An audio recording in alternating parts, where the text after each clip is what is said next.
Masuk hutan mencari rotan, bawa pulang untuk dibuat dipan. Mantan itu bisa jadi ancaman, tutuplah hati, jangan beri harapan.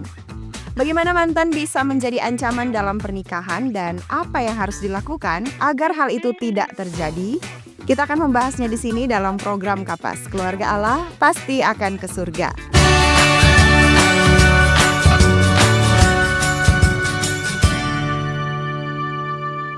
Ingat film berjudul Ipar Adalah Maut yang viral beberapa waktu lalu? Ya, Ipar Adalah Maut adalah film drama Indonesia yang mengangkat kisah pengkhianatan dalam keluarga, khususnya perselingkuhan antara seorang suami dan iparnya sendiri. Film ini menyoroti bagaimana hubungan terlarang tersebut bertumbuh perlahan tanpa disengaja dan pada akhirnya menghancurkan kepercayaan, pernikahan, dan keharmonisan keluarga serta dampak emosional yang mendalam bagi pasangan sah dan seluruh anggota keluarga.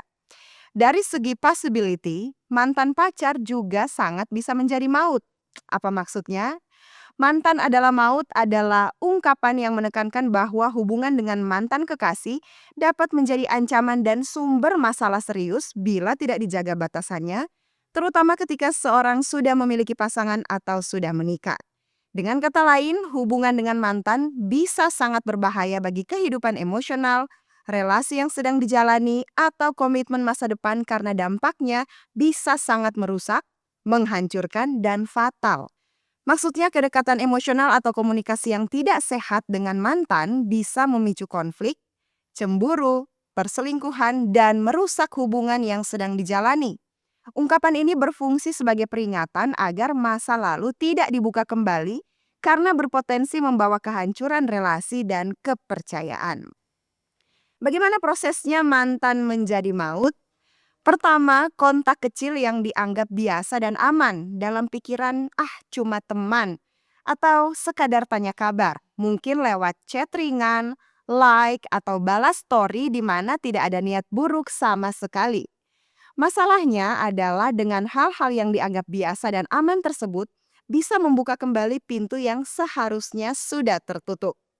Yang kedua, nostalgia dan mulai membandingkan, mulai berbicara dan mengingat-ingat masa-masa indah yang dulu pernah dilewati bersama, lantas mulai membandingkannya dengan hubungan yang sedang dijalani sekarang. Otak kemudian dirangsang untuk cenderung mengingat yang manis dan melupakan luka yang pernah ada. Yang ketiga, setelah itu ikatan emosional terbentuk kembali. Mulai curhat masalah pribadi dan mencari penghiburan dari mantan. Lantas muncullah rasa nyaman. Disinilah emotional affair mulai terjadi walau belum ada kontak fisik. Yang keempat, apa yang terjadi kemudian ialah timbul gap atau jarak dengan pasangan sekarang. Menjadi lebih tertutup pada pasangan, tidak perhatian lagi atau bahkan mulai emosian.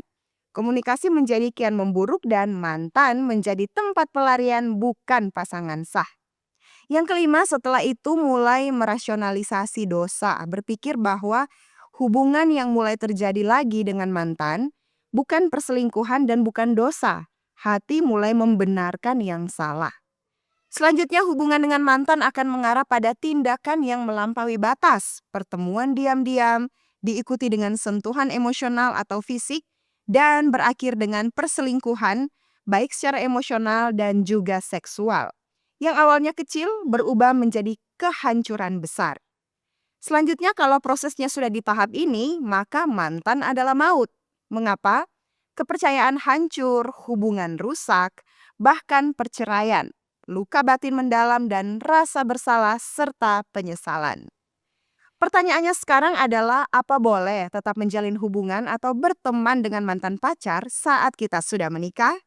Secara umum tidak dianjurkan untuk tetap berhubungan dekat atau berteman akrab dengan mantan pacar setelah menikah karena berisiko mengganggu keutuhan, kepercayaan, dan batasan dalam pernikahan.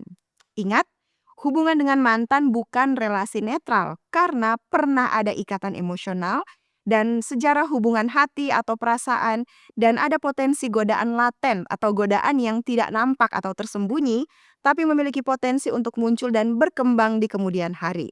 Hubungan formal dan terbatas, misalnya konteks kerja atau relasi sosial umum, masih bisa diterima, tapi hubungan pribadi intens, dan emosional dengan mantan sebaiknya sangat harus dihindari. Nah, setelah menikah, apa saja batasan yang perlu diperhatikan sehubungan dengan mantan? Yang pertama, batasan komunikasi. Tidak boleh ada chat atau telepon pribadi yang rutin dan intens. Tidak boleh saling update kehidupan pribadi. Kalaupun terpaksa, chat atau telepon harus singkat, seperlunya, dan to the point.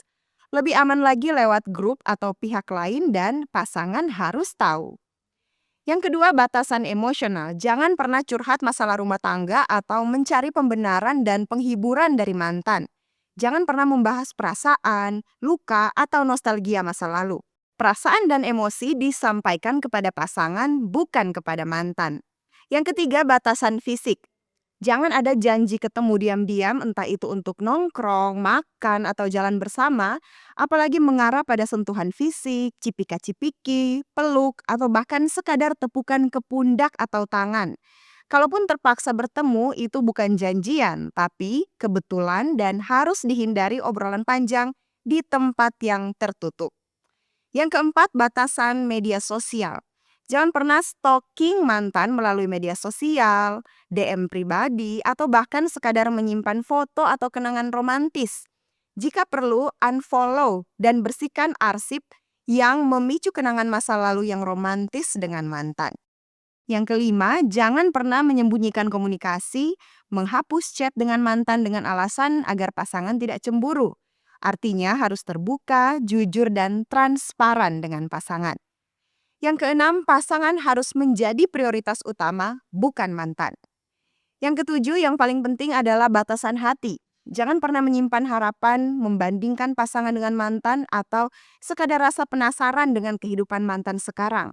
Tutuplah rapat-rapat, pintu masa lalu sepenuhnya, lupakan dan jangan pernah buka lagi.